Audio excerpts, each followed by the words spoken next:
Hola, ¿qué tal? Mi nombre es Francisco Pecio. Vamos a continuar con una breve caracterización botánica del cultivo de la morera.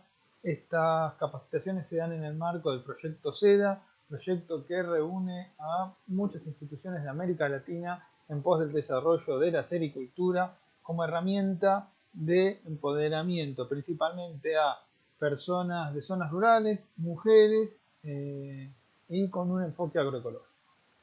Ya hemos hablado entonces de la distribución geográfica a nivel global, los requisitos ambientales de la morera y algunas cuestiones vinculadas a las raíces. Ahora vamos a avanzar sobre otros dos elementos botánicos de la morera, como son las hojas y frutos y la forma de su reproducción.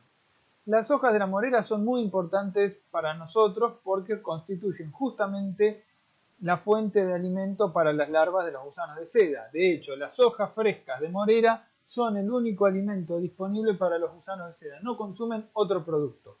¿Sí? Eso es importantísimo. Entonces, ante la pregunta de qué se puede hacer si uno no tiene hojas de morera, la respuesta es sencilla, es cualquier otra actividad que no implique criar gusanos de seda en ese momento. Es decir, no se pueden generar ni ensilajes de morera, ni diferimentos, ni hojas secas molidas, ni otro tipo de alimento vegetal, de otro tipo de plantas. Solo come hojas frescas de morera. Y en bastante volumen además, con lo cual con dos plantas seguramente puedo tener algo de gusanos, pero con fines hobbyistas o de escolares, no para obtener un volumen tal de seda que nos permita comercializar. Esto es importante, ¿sí? Las hojas de morera tienen la particularidad que tienen lo que se llama una gran variabilidad en sus formas y tamaños, ¿sí? Podemos tener hojas enteras u hojas lobuladas. El tema es que pueden ser hojas lobuladas en uno de los lados y en el otro es entera, completamente lobulada o completamente entera. Pueden tener diferentes grados de rugosidad, de suavidad, etcétera. Hay una particularidad que es tanto el tamaño de las hojas como la forma pueden cambiar en una misma planta y de hecho plantas que tienen hojas pequeñas ante podas muy intensas, esto pasa en los árboles añosos, generalmente se produce un proceso de rejuvenecimiento que genera hojas con mucho más calidad, mayor tamaño, etc.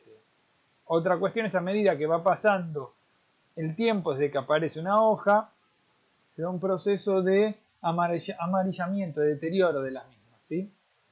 Las hojas de mora tienen un alto contenido de proteína bruta, tienen obviamente un 80% de agua, dependiendo cuál es la categoría de larva que voy a alimentar, si es larva adulta o larva joven, nos va a interesar hojas que tienen mayor contenido de agua o menor contenido de agua.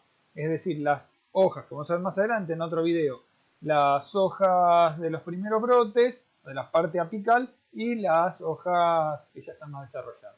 Volviendo a esto, las hojas de morera tienen alrededor de 20 a 30% por ciento de proteína bruta.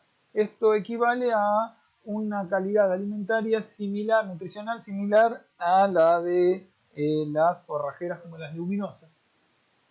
¿Sí?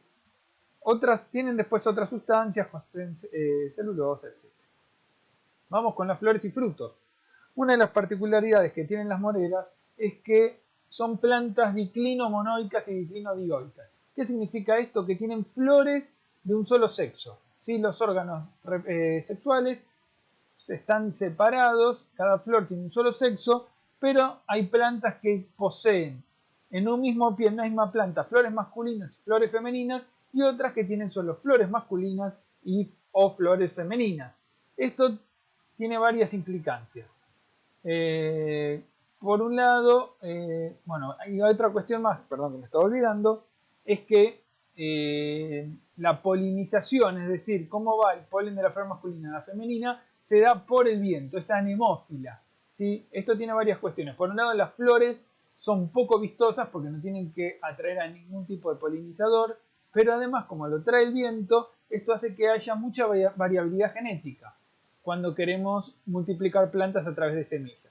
Es decir, yo veo una buena planta que tiene potencial para ser buena planta madre. Ahora, si yo hago semilla de esa planta, hay altísimas probabilidades, 50 al menos, de que no sea similar o que no conserve las mismas propiedades genéticas que la planta madre. Otra particularidad es que tenemos yemas de flor y yemas de madera, es decir, que van a dar parte vegetativa. Las yemas de flor ocurren solo a partir de ramas que tienen al menos un año, ¿sí? Con lo cual, si yo doy muchas podas o podas intensivas, no voy a tener esas yemas de flor que nos permiten obtener el fruto. Por otra parte, las moreras tienen una altísima facilidad de hibridación natural con estos cruzamientos de polen. Esto permite obtener variedades, o mejor dicho, ejemplares con alto nivel de adaptabilidad a las diferentes condiciones ambientales. Lo cual, por un lado, puede ser un problema, ya que tenemos mucha dispersión, pero por el otro tenemos un banco genético potencial más que interesante.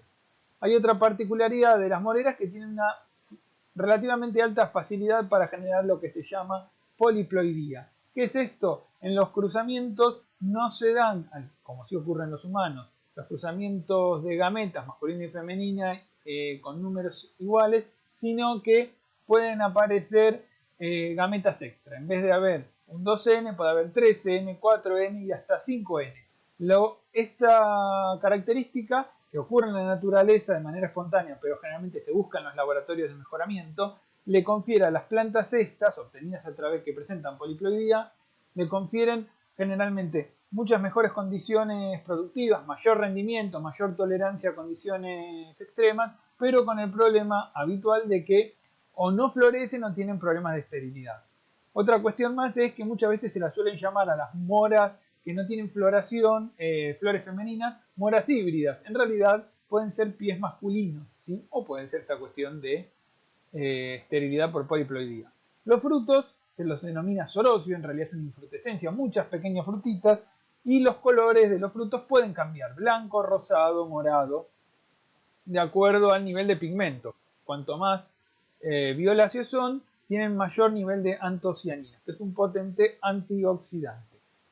Generalmente para la producción de gusanos de seda nos interesa trabajar con variedades o con cultivares que tengan una producción de frutos pobre. ¿Por qué? Porque la producción de frutos compite con la producción de hojas por un lado, pero por el otro trae algunos trastornos a la hora del manejo de esas ramas a la hora de alimentar los gusanos, ya que si usamos ramas enteras y tienen estos frutos, generan problemas manchando las camas y aumentando mucho la humedad de la cama de cría, con lo cual generamos o alentamos la aparición de enfermedades fúngicas o bacterianas. Acá podemos ver algunos detalles de cómo son las flores femeninas y masculinas y cómo ocurre generalmente la brotación con floración luego de una poda intensa. Las frutas, vamos a hacer un detalle acá en este video sobre el uso comercial de las mismas. Generalmente para obtener o dejar plantas o cultivares para uso comercial de los frutos que nos pueden servir para venta en fresco, para hacer dulces, licores, vinagres o vinos, generalmente nos va a interesar trabajar con frutas rojas o moradas que tienen alto nivel de estos de antocianinas y polifenoles, que son poderosos antioxidantes.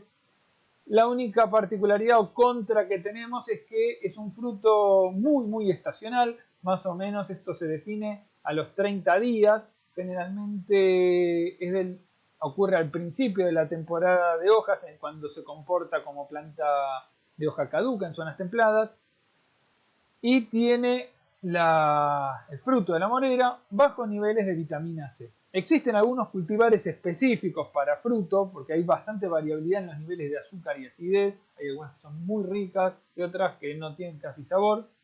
Y generalmente las densidades medias a bajas de cultivo de morera, es decir, teniéndolo como arbusto de porte alto o directamente como árbol, nos permiten obtener para dimensionar una productividad de alrededor de 7 toneladas por hectárea de frutos, ¿sí? Tienen muy mala calidad de post cosecha, es decir, no se pueden conservar en frío. Hay diferentes técnicas, estas son fotos de Italia, de producción comercial de frutos. Fíjense que tienen una serie de lonas o de lienzos que agitándolos caen los frutos. Si uno lo ve, esto es para Turquía y esto es la cosecha de frutos y que se utiliza esta misma técnica, vamos a utilizar para poder cosechar los frutos para poder luego obtener las semillas, ya no con fines comerciales de venta del fruto, sino para sacar semilla para propagación de nuevas plantas. Otra cuestión es que la cosecha de los frutos de morera se tiene que hacer a madurez, es decir, es muy difícil cosechar en estadios inmaduros para luego madurarlos fuera de la planta. La cosecha se hace a madurez, con lo cual el tiempo de comercialización es muy bajo. Bueno, aquí hemos terminado entonces la segunda parte de la caracterización botánica de las moreras. Les enviamos un gran saludo a todas y todos. Hasta luego.